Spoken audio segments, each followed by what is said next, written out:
السلام علیکم ورحمۃ اللہ وبرکاتہ۔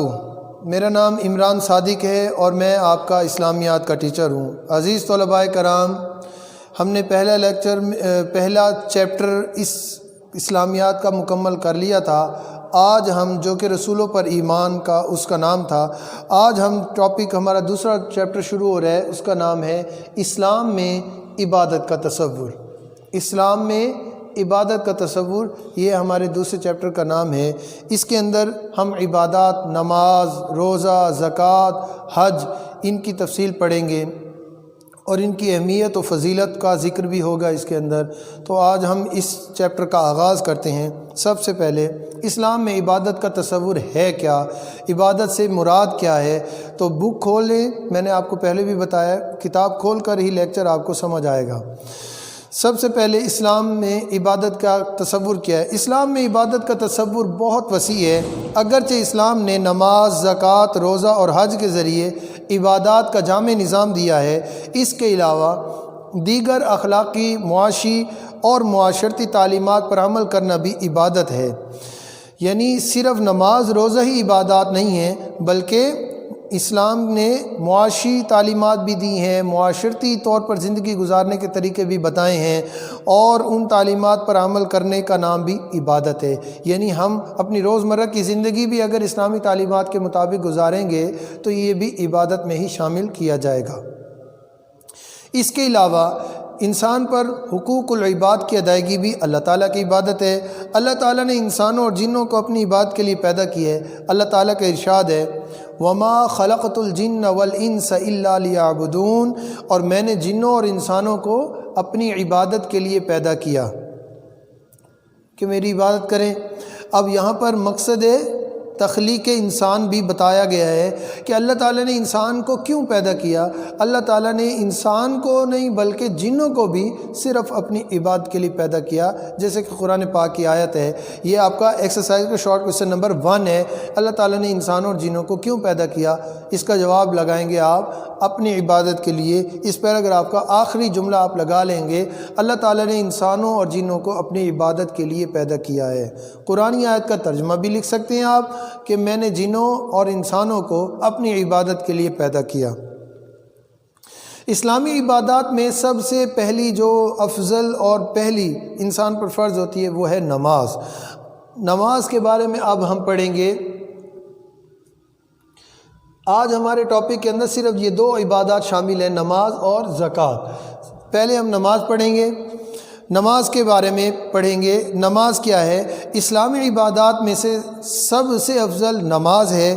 نماز دین کا ستون ہے، نماز جنت کی کنجی ہے، چابی ہے، اور اللہ تعالیٰ اور اس کے رسول صلی اللہ علیہ وسلم پر ایمان لانے کے بعد سب سے اللہ تعالیٰ کو محبوب عمل کیا ہے؟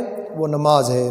یہی وجہ ہے کہ قرآن مجید میں سب سے زیادہ تاکید نماز قائم کرنے کی آئی ہے۔ قیامت کے دن سب سے پہلے نماز کے بارے میں پوچھا جائے گا۔ نماز میں بندہ اپنے خالق و مالک کے سامنے عاجزی و انکساری کے ساتھ اپنی پیشانی زمین پر رکھتا ہے اور اللہ تعالیٰ کی کبریائی یعنی بڑائی کا اقرار کرتا ہے۔ اسی لیے نماز کو مومن کی معراج کہا گیا ہے۔ مومن کی معراج کیا ہے؟ کہ انسان کی حیثیت اللہ کے مقابلے میں کوئی نہیں ہے، مگر ایک ادنا سی حیثیت رکھنے والی ذات یعنی انسان، اس کو اللہ تعالیٰ توفیق دیتا ہے کہ وہ نماز کے ذریعے اپنے اس کائنات کے خالق و مالک کے ساتھ ملاقات کرتا ہے۔ اسی لیے نماز کو مومن کی معراج کہا گیا ہے۔ نماز یہ بے حیائی اور برائی کے کاموں سے بھی روکتی ہے۔ نماز مسلمانوں پر روزانہ 5 مرتبہ ایک دن میں فرض ہے۔ تو عزیز طلباء کرام، یہ نماز ہر مسلمان عاقل و بالغ پر ایک دن میں 5 مرتبہ فرض ہے، اور یہ نماز جیسا کہ اس کے بارے میں آپ نے پڑھا، یہ جنت کی کنجی بھی ہے، سب سے افضل عبادت بھی نماز ہے، دین کا ستون بھی نماز ہے، بے حیائی اور برائی کے کاموں سے روکنے والی چیز بھی نماز ہے۔ تو جب ہم یہ ساری چیزیں، یہ ساری کی ساری احادیث مبارکہ سے چیزیں ثابت ہیں، جب یہ ہم ذہن میں بٹھا لیتے ہیں تو پھر ہمارا دل کبھی ایسا نہیں کرے گا کہ ہم نماز کو چھوڑیں۔ تو عزیز طلباء کرام، اب یہ نماز کے ٹاپک میں سے یہ MCQ بن سکتے ہیں سارے کے سارے کہ سب سے افضل اسلامی عبادات میں سب سے افضل عبادت کون سی ہے؟ نماز ہے۔ دین کا ستون کیا ہے؟ نماز ہے۔ جنت کی کنجی کیا ہے؟ نماز ہے۔ مومن کی معراج کیا ہے؟ نماز ہے۔ تو یہ سارے آپ کے MCQ بن سکتے ہیں۔ بے حیائی اور برائی کے کاموں سے کیا روکتی ہے؟ نماز روکتی ہے۔ قیامت کے دن سب سے پہلے کس چیز کے بارے میں پوچھا جائے گا؟ نماز کے بارے میں پوچھا جائے گا۔ اور مومن کی معراج کیا ہے؟ نماز ہے۔ تو یہ سارے کے سارے آپ کے MCQs بھی بن سکتے ہیں، تو اسی لیے آپ اس پورے پیراگراف کو یاد کریں گے۔ اس کے بعد ہماری دوسری جو آج کی اسلامی عبادات میں سے جس عبادت کے بارے میں ہم نے ذکر کرنا ہے وہ ہے زکوٰۃ۔ زکوٰۃ ایک مالی عبادت ہے۔ آپ سے MCQ پوچھا جائے گا زکوٰۃ کون سی عبادت ہے؟ آپ نے مالی عبادت پر ٹک کرنا ہے۔ اس کے بعد زکوٰۃ کی ادائیگی سے مال پاک ہو جاتا ہے۔ پوچھا جائے گا کس عبادت کی ادائیگی سے مال پاک ہو جاتا ہے؟ زکوٰۃ سے۔ زکوٰۃ کی ادائیگی سے مال پاک ہو جاتا ہے۔ زکوٰۃ بھی اسلام کے بنیادی ارکان میں سے ایک رکن ہے۔ سورۃ التوبہ میں زکوٰۃ کے 8 مصارف کی وضاحت کر دی گئی ہے۔ زکوٰۃ کے کتنے مصارف ہیں؟ 8 مصارف ہیں۔ مصارف کسے کہتے ہیں؟ مصارف ان لوگوں کو کہتے ہیں جو زکوٰۃ لینے کے حقدار ہوں۔ وہ 8 قسم کے لوگ ہیں جو قرآن پاک میں اللہ تعالیٰ نے بیان فرمائے ہیں کہ جن لوگوں کو زکوٰۃ دی جا سکتی ہے۔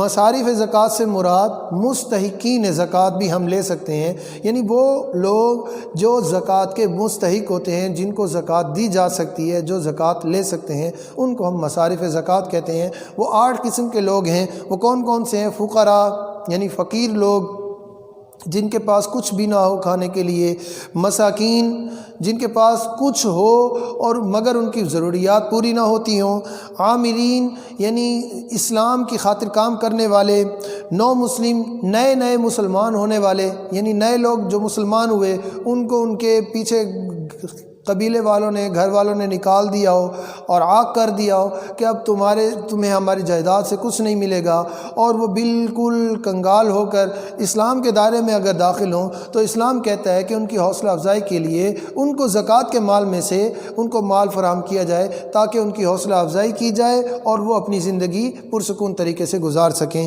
اس کے بعد غلام ہیں۔ یہ اب تصور غلامی کا تصور تو ختم ہو چکا ہے، مگر قرآن پاک نے اس کو بیان کیا ہے، چونکہ قرآن پاک شروع سے لے کر آخر تک قیامت تک آنے والے لوگوں کے لیے ہدایت کا سرچشمہ ہے، اسی لیے جس دور میں بھی غلام تھے اس دور میں غلاموں کو بھی زکوٰۃ دی جا سکتی تھی۔ اس کے بعد قرض دار ہیں، کسی شخص پر اتنا قرض چڑھ گیا ہے، اب اس کی آمدنی نہیں رہی ہے یا اس کی صحت خراب ہو گئی ہے، وہ قرض اتارنے کے قابل نہیں رہا ہے، اسلام کہتا ہے کہ وہ زکوٰۃ لے کر قرضہ اتار سکتا ہے۔ اسی طرح اللہ کے راستے میں جو جہاد کرنے کے لیے جاتے ہیں ان لوگوں کو بھی زکوٰۃ کے مال میں سے مال دیا جا سکتا ہے۔ اور آخری حصول علم میں مشغول یعنی طالب علم جو اللہ کے دین کو تعلیم حاصل کر رہے ہوں، جو لوگوں کو تعلیم دے رہے ہوں یا لوگوں کو دین کی تعلیمات دے رہے ہوں یا دین حاصل کرنے کی کوششوں میں بچے مصروف ہوں، ان دونوں کو زکوٰۃ دی جا سکتی ہے۔ وہ اللہ کے راستے میں حصول علم میں مشغول تصور کیے جائیں گے۔ یہ مستحقین زکوٰۃ کی فہرست ہے۔ اللہ تعالیٰ کے عطا کردہ رزق میں سے اس کی رضا کی خاطر اس کے راستے میں مال خرچ کرنا بہت اعلیٰ عبادت ہے۔ اللہ تعالیٰ نے قرآن مجید میں نماز کے ساتھ زکوٰۃ کی ادائیگی کا حکم دیا ہے۔ جو لوگ اللہ تعالیٰ کی راہ میں مال خرچ نہیں کرتے ان کو قیامت کے دن سخت عذاب ہوگا۔ زکوٰۃ کا سب سے اہم فائدہ یہ ہے کہ معاشرے میں محبت، ہمدردی اور امن و سکون کی فضا پیدا ہوتی ہے۔ یہ زکوٰۃ کا ٹاپک ہے۔ اس کے اندر ہم نے زکوٰۃ کے بارے میں انتہائی اہم معلومات پڑھی اور زکوٰۃ کے فوائد بھی پڑھے۔ تو یہ آپ کے 5 MCQ ہیں، یہ آپ کا کلاس ورک ہے، آپ نے ان کو لکھنا بھی ہے اور یاد بھی کرنا ہے۔ اس کے بعد آپ کے یہ 2 شارٹ کویشچن میں نے بنائے ہیں۔ نماز کن کاموں سے روکتی ہے؟ نماز بے حیائی اور برائی کے کاموں سے روکتی ہے۔ زکوٰۃ کا سب سے اہم فائدہ کیا ہے؟ دوسرا شارٹ کویشچن جو میں نے ایڈیشنل، یہ دونوں شارٹ کویشچن ایڈیشنل ہے۔ زکوٰۃ کا سب سے اہم فائدہ کیا ہے؟ زکوٰۃ کا سب سے اہم فائدہ یہ ہے کہ معاشرے کے اندر محبت، ہمدردی اور امن و سکون کی فضا پیدا ہوتی ہے۔ تو آپ کے گھر کا کام بھی یہی ہے، آپ نے 5 MCQs اور 2 شارٹ کویشچن لکھنے ہیں اور ان کو یاد کرنے ہیں، اور ان دونوں نماز اور زکوٰۃ ان کے بارے میں جو کچھ ہم نے پڑھا اس کے سلسلے میں اگر آپ کو کوئی چیز سمجھ نہ آئی ہو، آپ پر میرے پرسنل کانٹیکٹ نمبر پر رابطہ کر سکتے ہیں اور واٹس ایپ، SMS یا کال کے ذریعے مجھ سے رہنمائی لے سکتے ہیں۔ اللہ تعالی ہم سب کا حامی و ناصر ہو۔ السلام علیکم۔ علیکم ورحمۃ اللہ وبرکاتہ۔